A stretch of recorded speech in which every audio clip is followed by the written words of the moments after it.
asalaamaaleykum mbokki journaliste yi li ñu fi dajale tey nekkul lenn lu may conférence de presse bi nga xamante ni ndaje bi ñu woote woon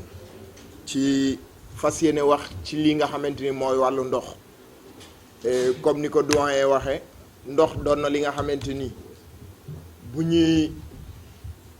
dugg ci jamono bu ñuy ñëw ci àdduna moom mooy li nga xamante ni moom lañ ñuy jaarale laabal ñu bu ñuy génn ci àdduna bi tamit doon na loo xamante ni bokk na ci li nga xamante dinañ ñi ci jaarale ngir njort ci loo xamante ni lu rafet ëllëg ngir bu ñu dajeek suñu boroom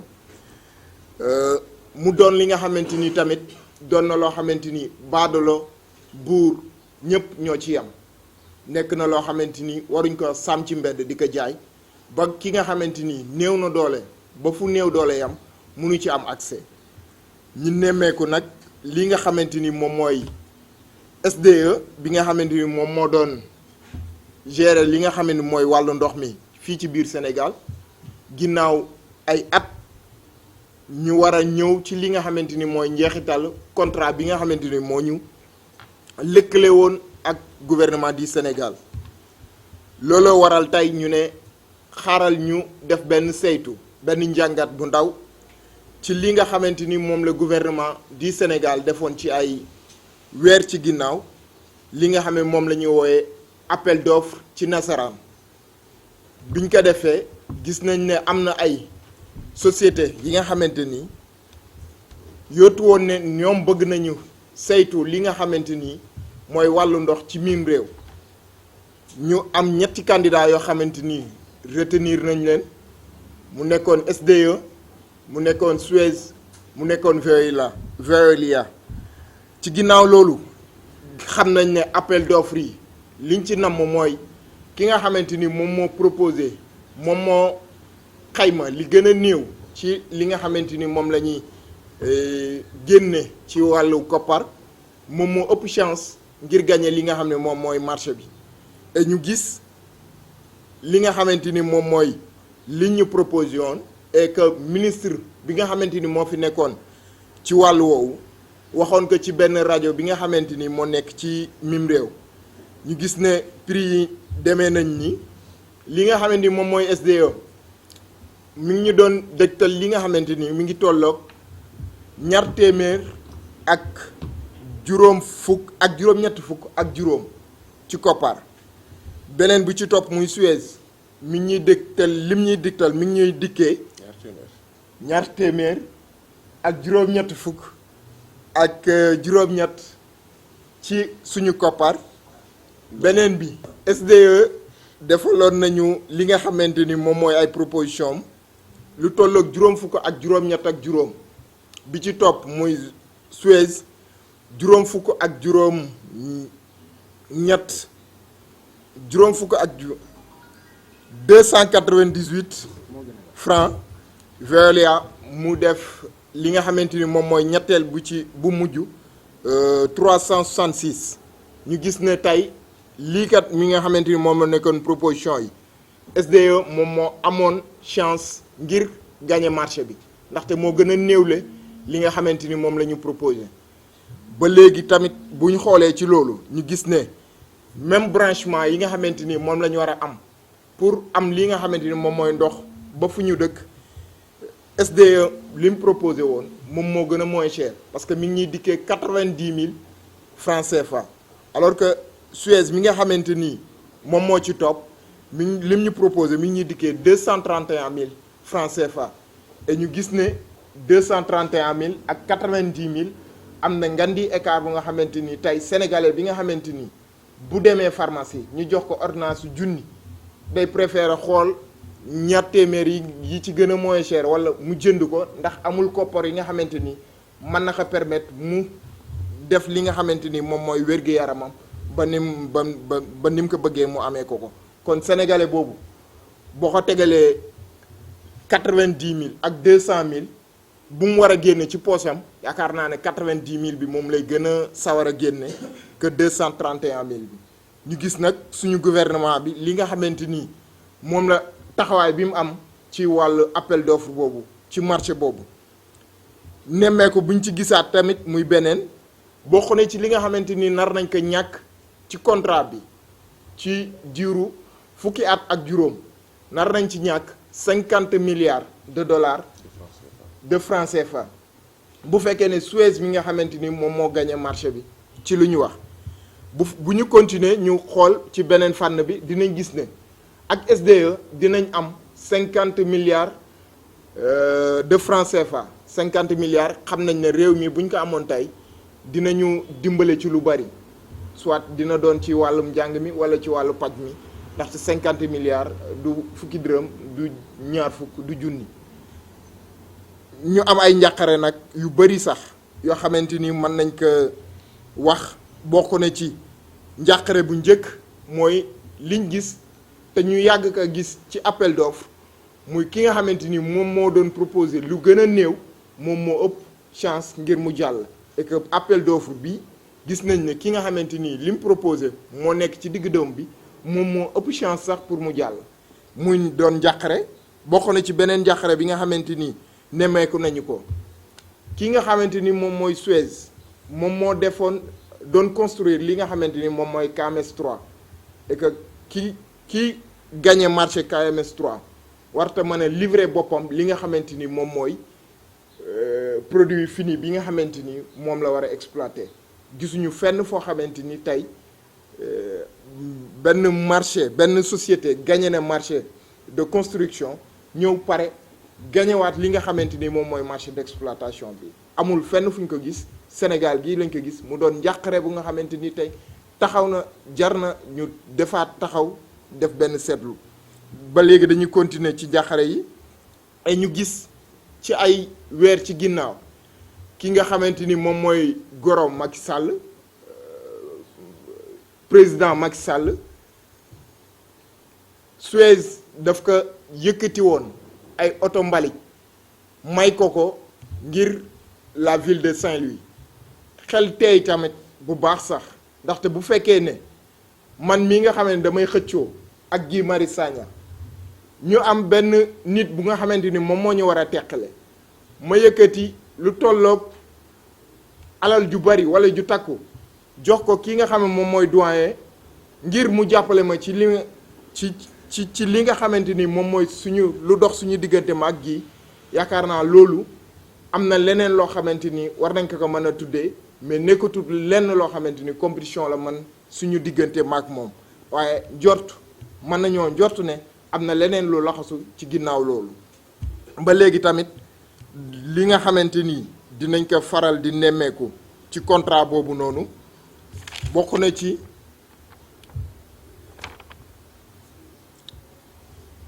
appel d'offre bi nga xamante ni ARMP lancé woon na ko mu diire lu mu yées ñaar ba ay weer yu ci topp ñaari at ak ay weer yu ci topp ñu gis ne loolu yéex na lool et que li taxoon mu yéex ARMP nangul woon li nga xamante ni moom lañu ministère bi doon proposé ngir Suez mën a gagné marché bi moo taxoon ñu nemmeeku yéexamtal gi amoon ci dossier bi et que doyen mi ngi koy wax bi nga xamante ni janoo na ak ñoom ngir indi ay leeral ak yeneen am na ñoo xamante ni sax dañoo dem ba dañ kaa far wax li nga xamante ni wax ju jéggi dayoo la mën nañoo wax ne sax dañ ko saaga et que mu nekk loo xamante ni dañu gis ne ñàkkul ne am na lu nekk ci ginnaaw luy manipuler luy xamb luy puus ba nga xamante ni marché bi Suez rek moo ko war a gañe bu ko gañewul dina am ñoo xamante ni dina demee neneen ci ñoom ndaxte lii kat li ñu nemmeeku mu doon ay njàqare wane na ne carrément gouvernement du Sénégal ministère de l'hydraulique am na fu mu far te fi mu far mooy ci chaise la far ci loolu dinañ ànd di wanele li nga xamante ni moom mooy scandale bi ñu mën a nemmeeku ci pétrole ak gaz bi ko raw lañ nemmeeku ci li nga xamante ni mooy suñu ndox et que xëy na pétrole ak gaz kenn du ko naan mais ndox ci la ñuy xëy ci la ñuy gont ci la ñuy fanaan ci la ñuy yeew moo tax sénégalais yi ñëpp war nañoo ibbi seeni gët positionné wu wax li nga xamante ni moom mooy contrat yi nga xam ne ñu ngi koy signé ak li nga xamante ni mooy luubal gi nga xamante ni njort nañ ne am na ci dossier boobu ñu taxaw wax ñu leeral bis bu ñu xëyee ñu ñuy jaay ndox ci lu cher te amuñu ay koppar yu ñu ko mën a jëndee bis boobaa dinañ xam ne ndox du gaz du pétrole wante dinañ ànd ñun ñi nga xamante ni ñooy waa FRAPP di ànd di naqarlu li nga xamante ni moom lañ def jëf ji am ci ndox bi dinañ ànd ak ñi nga xamante ni ñoom ñooy liggéeykat yi nga xam ne ñoo nekk SDE te di laaj 15% ci paaru contrat bi ngir li nga xamante ni action yi leen war a revenir ci société bi ñi ngi àndal ñoom di xeexal ñoom di naqarlu et que dinañ leen gunge ba fu ñu mën a yem dinañ continuer tamit di wax li nga xamante ni moom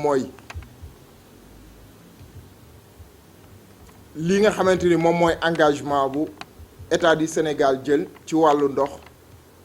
naka xoolaat bu baax ndaxte ndox ci ay at yi ñu jëm doon na li nga xamante ni moom mooy créer ay guerre waaye dootul doon or dootul doon diamant dootul doon pétrole kon nag ndox nekk na loo xamante ni moom mooy comme ni ñu koy waxee mënul ñàkk ci dundu doomu aadama jërë ngeen jëf. mu ngi nii conflit d'intérêt bi mu ngi nii document wu ministère de l'hydraulique direction SONES directeur am moo ko signé ci suuf monsieur Fall mooy wane nii bi ñu lancé appel d'offre pour tabax KMS 3 Kër Momar Sarr 3 mi nga xamante ni nee nañu mooy yokk kattanu distribution ndoxu Ndakaaru ak li ko wër ki gagné contrat boobu mu ngi nii mooy siège mu ngi nii ci suuf boo bëggee ma génne ko bu baax en gros caractère nga gis ko siège moo gagné contrat boobu mu ngi nii en rouge ou en marron en orange est-ce que ki bu ñu violé texte yi xëy na dafa dem fekki dige bi nga xamante ni am na diggante Suez ak ñi lancé appel d'offres. On nous a dit en France, on a promis à Suez le contrat. Et ceux qui lui ont promis le contrat vont tout faire pour qu'il accède au contrat. Le Forum social français nous a confirmé ça. On a rencontré des organisations yu mel ni Survie, Transparency France International. ci sunuy enquête xam nañ ne am nañu digoon Suez contrat bi donc moo tax jiixi jaaxay yépp ñaari at nga jël décision jox ko ARMP mu delloo la ko ne baaxul nga delluwaat defaat beneen dossier jël ko ARMP mu ne baaxul deux rejets sur un appel d'offres international par l'ARMP c'est quand même douteux et c'est au troisième retour qu'on devait nous entendre bi ñu ci dégloo am ñu mer ndax yaakaaroon ni war ñu def lépp pour que seen déglu jëm ci société civile méngoo ak dige bi mais loolu nag enquête moo ko war a feeñal am na ñuy tudd sànq mayeegu oto yi gis nañu Soleil wax na ko am na benn journal bi ñu tuddee Ndar Info wax na ko Canard enchaîné wax na ko Jeune Afrique wax na ko ministre de l'hydraulique ci boppam ci jëyooyu jamono la confirmé ci benn rajo ne way jot naa 5 benn tasseuse yu ñu ma may ñu ne ñun bu doon maye doon am dong te doon mayeegu yéwénal rek ak mbaax ndax mun ngeen a comprendre su jóge France wàcc avion fii rombu Ndakaaru ak maire yi fi nekk soxla camion ku leen ko may Grand Yoff Grand Dakar ñaari tali Colobane rombu Rufisque ak ni mu mel soxloon camion ku ko may rombu Pikine Guédiawaye dem Thiès romb ko rombu Tivaouane dëkk bu sell ba mi nga xam ne ci jamono yu mel ni xëy na soxla woon na camion rombu Louga dem nag ba Saint-Louis sans aucun soupçon ne ñii laa ko bëgg a may mbir moom war nañ ko xoolaat ah bu doon may donc est-ce que rafetul woon ñu jël camion yooyu ne association des maires du Sénégal man am naa ay camion benn yoo xam ne soxlatuma ko dama ko bëgg a maye naa leen ko may ngeen xool ci association maire yi yan commune ñoo ko gën a soxla wala ñu xool commune yi nga xamante ni néew nañu doole te soxla camion benn bokk na ci xëy na maire yi mel ni Grand Dakar maire yi mel ni Colobane maire yi mel ni Rufisque te kii maye loolu fekk na ci jamono yooyu amul woon benn activité bu muy def fii mu jëm ci mbalit kon kay maye gi nag am na lu ko lal maye gi itam nee nañu camion yi set la ñun France xam nañ ni camion yi ñu fa demee dem na ci ay trentaine fan la camion yi làqu nag ak fu ñu ko làq lu jar a seetaan la loolu nag itam liggéeyu journaliste la enquêter pour xam Suez ñun bi ñu déggee mbir moomu dañ nañ tugal dafa 10 jours pour am audience ak directeur Suez monsieur Bertrand Camus bind ko lettre na ñoo ngi fi dañu la bëgg a gis ànd ak waa collectif Île-de-France pour droit à l'eau ak ànd ak ñeneen organisation yi ñuy liggéeyal ci forum social mondial dem ci bureau ne dañu la bëgg a gis il a refusé de nous rencontrer parce que dañ ko bëggoon poser question yi nga xamante ni benn yi lu tax ñu may ko Saint-Louis bàyyi Colobane lu tax ñu may ko Saint-Louis bàyyi Rufisque ak camion itam ñaata la ak camion bi yaakaar nga ni mayee gi nga ko mayee amul lu mu laxasoo ak appel d'offre bi voilà les questions qu'on avait préparées. jamono jii bu ngeen bëgg ñu reprendre appel d'offre bi. waaw ñun dañ yaakaar ni normalement Cour suprême mu Sénégal bi nga xam ne dossier yaa ngi ci ay loxoom tey bu waxee le droit waxee yoon dëgg ñaar ñoo mën a am ñu annuler appel d'offre bi reprendre que à zéro ou bien ñu annuler attribution bi xool ki topp ci liste attributaire yi jox ko loolu pour ñun moo gën a méngoo yoon te gën nañu ne Cour suprême mu Sénégal dossier yi ñu ko jox ak information yi mu jot bu ci sukkandikoo wax yoon ci yoon il faut que mu jël décision bu jëm ci fànn ko maa ngi gis ci journée yi ci suba ñu ne président arrêté na son ministre de l'hydraulique ci affaire u gestion ndox mi dans le monde rural parce que ñooñu ñoo ko ne suñu alal duñ ko jox kenn ku ko joxe man d'accord naa ci ak moom mais itam nañ dem dans la même logique ndegam nag askanu nekk ci àll bi ko nuñ leen di wooyee nee nañ ñoo moom seen alal ñoo moom ndox mi ñoo moom forage yi mais itam fii ñun ñoo moom su ndox moom suñu forage lan mooy ndeyu dëkk jël suñu ndox ak suñu forage di ko jox keneen koo xamante ni dëkkul ci réew mi cette même logique d'arrêter la démarche dans le monde rural aurait donc valu pour que dans la même logique aussi on arrête l'attribution de ce contrat-là à Suez qui est une entreprise multinationale qui est en faillite.